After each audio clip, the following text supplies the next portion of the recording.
ஓம் நம சிவாய. ஓம் வராகி அன்னையை போற்றி. நல்லதே நினைப்போம், நல்லதே நடக்கும். இன்னைக்கு நம்ம பார்க்க போகிற பதிவு பெண்களுக்கான ஒரு அற்புதமான ஒரு பதிவு. கோவிலுக்கு நம்ம போயிருக்கிற சமயத்தில் மாதவிடாய் ஆயிடுச்சு அப்படின்னாக்கா, அது ஏதோ தவறு நடந்துடுச்சோ, இதனால் தெய்வ குத்தம் வந்துடுமோ, நமக்கு இதனால் ஏதாவது தோஷம் வருமோ, பாதிப்பு வருமோ அப்படின்னு நம்ம மனதளவில் ரொம்பவே குழம்பி போயிடுவோம். ஏதாவது ஒரு நல்ல விசேஷங்களுக்கு போகும்போது கூட இந்த மாதிரி பிரச்சனை நமக்கு திடீர்னு வரலாம். இதனால் நம்ம ரொம்பவே குழம்பி போயிடுவோம். இதனால் ஏதாவது தோஷம் வந்துடுமோன்னு தான் நம்ம மனசில் தேவையில்லாத ஒரு அச்சம் வந்துக்கிட்டே இருக்கும்.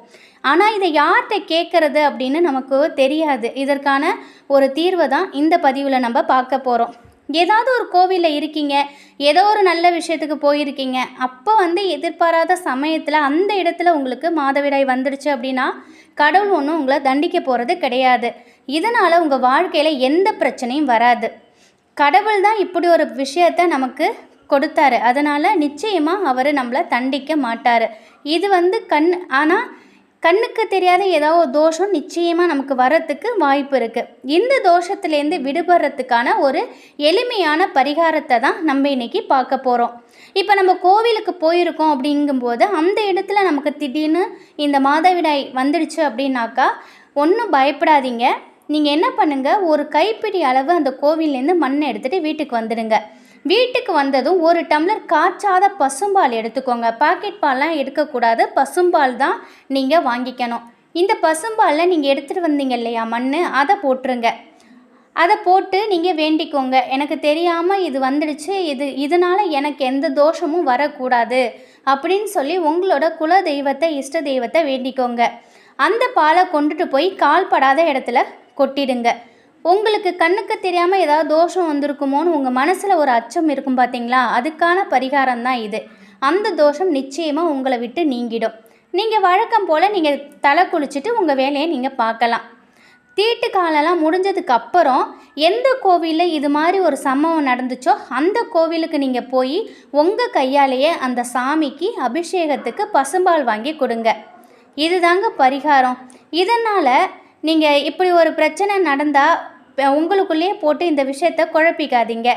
பிரச்சனைகளை மேலும் மேலும் நீங்கள் போட்டு குழப்பிக்கும்போது உங்களுக்கு மன அழுத்தம் அதிகரிக்கும். அது உங்களுக்கு ஆரோக்கியத்திற்கு நல்லது கிடையாது.